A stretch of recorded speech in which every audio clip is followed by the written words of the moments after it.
ఎవడైనను క్రీస్తునందున్న ఎడల వాడు నూతన సృష్టి.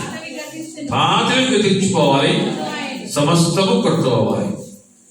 క్రీస్తునందున్న ఎడల, ఇది షరతు. ఉంటే, నువ్వు క్రీస్తులో ఉంటే, క్రీస్తు నీలో ఉంటే ఇది షరతు. ఇది షరతు. క్రీస్తులో నువ్వు ఉంటే, నీలో క్రీస్తు ఉంటే నీవు నూతన సృష్టిగా ఉంటావు. హల్లెలూయా చెప్పండి. విత్తనం భూమిలో నాటిన తర్వాత ఏమో తెలుసా? ఏమైంది అమ్మా? చచ్చిపోతుంది. విత్తనం చచ్చిపోతుంది. విత్తనం చచ్చిపోతే ఏముంది? ఆ విత్తనం పగలగొట్టబడింది. ఆ పగలగొట్టబడిన ఆ విత్తనంలో నుంచి ఆ చిగురు వస్తుంది. చిగురించినప్పుడు చూడండి, ఆ మొలకలు వచ్చినప్పుడు ఆ దాని మీద సూర్యుని యొక్క వెలుతురు పడితే ఎలా ఉంటుంది? బ్రైట్ గా ఉంటుంది, ప్రకాశవంతంగా ఉంటుంది. ఎవరైతే క్రీస్తులో ఉంటారో వారు నూతన సృష్టిగా ఉంటారు. నూతన సృష్టి. క్రీస్తులో నువ్వు నిలిచి ఉన్నావా అనేది ప్రశ్న. క్రీస్తునందు నువ్వు నిలిచి ఉంటే, నీలో క్రీస్తు నిలిచి ఉంటే, నీ హృదయంలో క్రీస్తు ఉంటే, నీ హృదయంలో ప్రభు ఉంటే నీవు నూతన సృష్టిగా ఉంటావు. నూతన సృష్టిగా ఉంటావు. మసకబారం, వాడబారం, ఎప్పుడు కూడా బ్రైట్ గా, ప్రకాశవంతంగా దేవునిలో వెలుగుతూ ఉంటాం. దేవుని బిడ్డల, క్రీస్తునందు ఉన్న ఎడలా, క్రీస్తులో ఉంటే నీవు నూతన సృష్టివి. కొత్త బట్టలు వేసుకుంటే కాదు, కొత్త ఇల్లు కొనుక్కుంటే కాదు, కొత్త ఇంటిలోకి వెళ్తే కాదు, లేదా ఇంకా అది కాదు కొడుతున్నాను అంటే నీ హృదయం మార్గమే నిజమైన నూతన సృష్టి.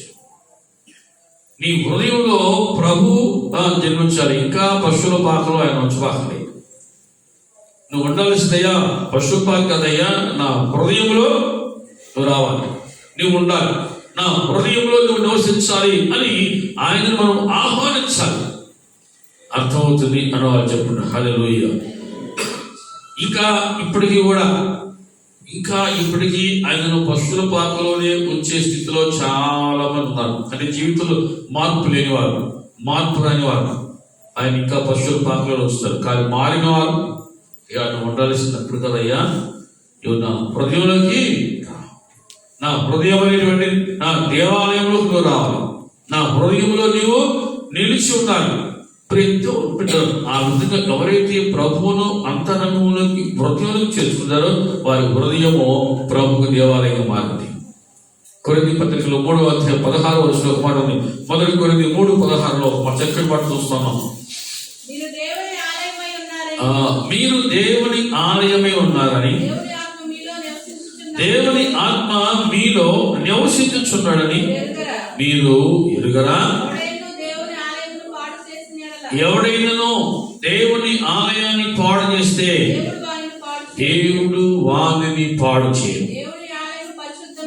దేవుని ఆలయము పరిశుద్ధమై ఉన్నది, మీరును పరిశుద్ధులై ఉన్నారో. దేవుని నామానికి మహిమ కలుగునుగాక. అర్థమవుతుంది అనవచ్చు గట్టిగా హల్లెలూయా. దేవుని బిడ్డలారా, మీరు ఏమై ఉన్నారు? దేవుని ఆలయమై ఉండాలి. దేవుని ఆలయముగా మీ హృదయం ఉండాలి, దేవుని ఆలయముగా మీ దేహం ఉండాలి. ఆ విధంగా దేవుడు నివసించే ఆవాసయోగ్యంగా ఉంటే వాక్యం సెలవిస్తా ఉంది, పరిశుద్ధులుగా ఉంటారు. ప్రభువును మీ హృదయంలో ప్రతిష్ఠించుకుంటే మీ జీవితం ఎప్పుడు కూడా ఎలా ఉంటుందన్నా ఇంకా లోకమేపు చూడరు.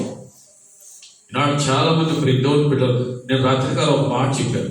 ఏం చెప్పానంటే, ఇంతవరకు జరిగిన వ్యాపారం వేరు, ఈ వారం రోజుల్లో జరిగే వ్యాపారం వేరు. మీకు అర్థం అనుకుంటున్నా.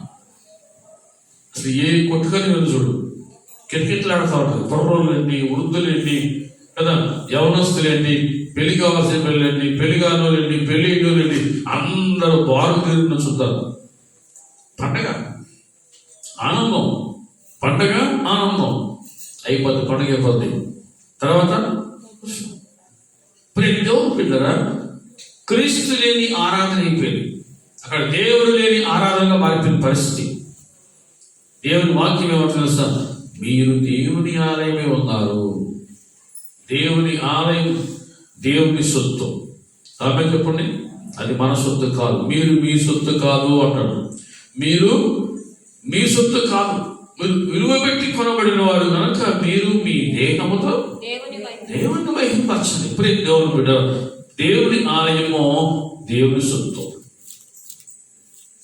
దేవుడే ఉన్నది ఆలయంలో, ప్రభువే ఆలయంలో ఉండాలి. మనం చూస్తున్నాం, దేవుని ఆలయము పరిశుద్ధమై ఉన్నది. క్రిస్మస్ పండుగ అంటే తిరిగి తాగడం కాదు, తిరిగి తిరగటం కాదు, తిరిగి ఎంజాయ్మెంట్ జలసాలు, ఇది కాదు పండుగ అండి. నీ హృదయంలో నిజమైన ఆరాధన ఆరంభం అవటమే పండుగ. నీ హృదయంలో నిజమైన ఆరాధన ఆరంభం అవటమే పండుగ. నీ కుటుంబంలో నిజమైన ఆరాధన ఆరంభం అవటమే నిజమైన పండుగ. దేవుని బిడ్డ, మారకుండా, హృదయంలో మార్పు లేకుండా ఎన్ని సంవత్సరాలు పండుగ చేసినా నిన్ను చూసి దేవుడేమో మైమర్చిపోడు. దేవుడు మనం చూసి మైమర్చిపోడు. నిజముగా మారితే దేవుడు ఖచ్చితంగా మనం చూసి సంతోషపడతాడు. వీళ్ళు నా బిడ్డలో, వీరు నా సొత్తు అంటాడు. అంతే, వీరు నా సొత్తు అంటాడు. దేవుని బిడ్డ, మీరు దేవుని ఆలయమై ఉన్నారు. మీరు దేవుని ఆలయమే ఉన్నారు. మీలో ఏముంది? దేవుని ఆత్మ నివసిస్తున్నాడు. అర్థమవుతుంది అని వాళ్ళు చెప్పిన హల్లెలూయా. మనలో దేవుని ఆత్మ ఉంటే లోకం వైపు చెప్పండి చూడండి.